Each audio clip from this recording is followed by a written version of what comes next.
Hello అండి, అందరికీ hi. నేను బాగున్నాను. మీరు ఎలా ఉన్నారో కామెంట్ బాక్స్లో రాసి చెప్పండి. ఈ శనివారం రోజు అయితే పూజ చేసుకున్నానండి. ఇంకా బ్లాగ్ అప్లోడ్ చేద్దామంటే ఇంకా చాలా రోజులు అయింది. సో సింపుల్గా ఒక 5 minutes బ్లాగ్ అయితే అప్లోడ్ చేస్తున్నాను. పూజ చేసుకొని దేవుడికి పాలు, నైవేద్యంగా పాలు, తేనె అయితే పెట్టేశాను. సో ఇంకా దేవుడికి పూజ చేసుకున్న తర్వాత బయట ముగ్గు అయితే వేసుకుంటున్నానండి. నేను చెప్పాను కదా, మార్నింగ్ 5కి అలా లేచి పూజ కంప్లీట్ చేసుకుంటాను. తర్వాత అర్జున్కి లంచ్ బాక్స్, పిల్లలకి టిఫిన్కి రెడీ చేసి వాళ్ళని స్కూల్కి పంపించేశాక బయట ముగ్గు అయితే వేస్తున్నాను. సో మార్నింగే వేయొచ్చు, కానీ ఇంకా వాళ్ళని చూసుకోవడానికి టైం పడుతుంది కాబట్టి ఇంకా సింపుల్గా బయట కూడా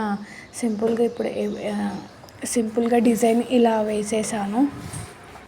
సో ఇంకా టిఫిన్కి అయితే మల్టీగ్రెయిన్ దోశ వేసుకున్నానండి. అన్ని పప్పులతో కలిపేసి మార్నింగ్ అన్ని పప్పులు వేసి నైట్కి నానపెడతాను. మార్నింగ్ లేసి మిక్సీకి వేసేసుకొని ఇమీడియట్గా దోశలాగా అయితే చేసేస్తాను. సో దోశ పైనకి అయితే పల్లీల పొడి చేసి పిల్లలకి దోశలు వేసి తినిపించేసి ఇద్దరిని అయితే స్కూల్కి పంపించేశాను.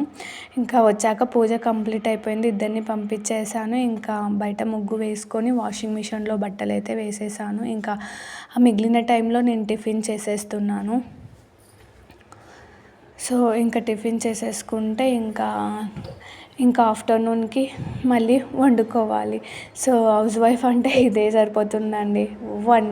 లేవాలి, వండాలి, తినాలి, పండుకోవాలి అన్నట్టే ఉంటుంది. అసలు టైం కూడా ఎట్లా గడిచిపోతుందో కూడా తెలియడం లేదు.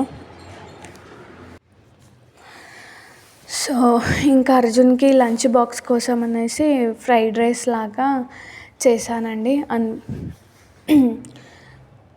సో ఫ్రైడ్ రైస్ చేసి వాడికి బాక్స్ పెట్టేసి అయితే పంపించేశాను. ఇంకా వరుణ్ అయితే 12:30కి తెచ్చుకోవాలి. మళ్ళీ వాడిని తీసుకొచ్చుకొని మళ్ళీ డ్రెస్ చేంజ్ చేసుకొని మళ్ళీ వాడికి తినిపించి మళ్ళీ నేను తినేసి ఇంకా ఇదే రొటీన్ అవుతుంది. సో ఇక్కడైతే ఇంకా సింపుల్గా ముగ్గు అయితే వేసేస్తున్నాను. ముగ్గు డిజైన్ ఎప్పట్లాగానే సింపుల్గా అయితే వేసేసాను.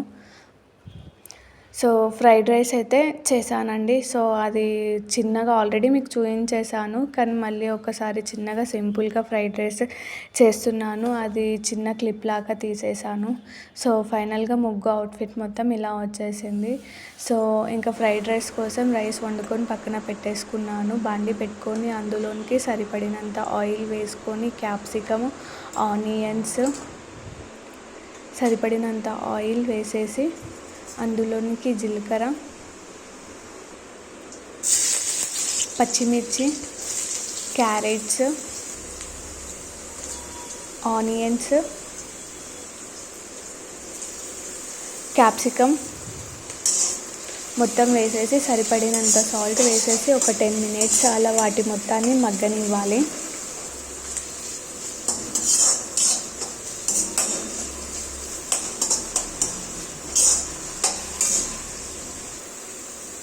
సో ఆల్మోస్ట్ 10 minutes అయిపోయింది. అవన్నీ మగ్గిపోయాయి. అందులోనికి ఒక స్పూన్ టమాటా సాస్ అయితే వేసాను. సో అది వేసి కలిపేసుకొని వైట్ రైస్ తీసి పక్కన పెట్టేసుకున్నాం కదా, అది కూడా వేసేసుకొని మొత్తానికి కలుపుకోవాలి, నీట్గా కలుపుకోవాలి.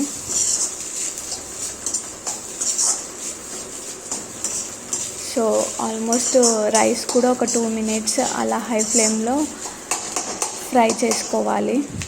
సో ఇంకా రైస్ కూడా ఫ్రై అయిపోయింది. అందులోనికి గరం మసాలా, సరిపడినంత సాల్ట్, ధనియా పౌడర్, జీలకర్ర పౌడర్ వేసుకొని మొత్తాన్ని కలుపుకోవాలి. ఒక 2 minutes హై ఫ్లేమ్లో పెట్టేసుకుంటే ఇంకా సింపుల్గా ఫ్రైడ్ రైస్ అయితే రెడీ అయిపోతుంది. టేస్ట్ అయితే చాలా బాగా కుదిరింది. ట్రై చేయండి. పైనకి వెళ్ళి నేను కొత్తిమీర వేసేసి మొత్తాన్ని ఇంకా మిక్స్ చేసేసుకున్నాను.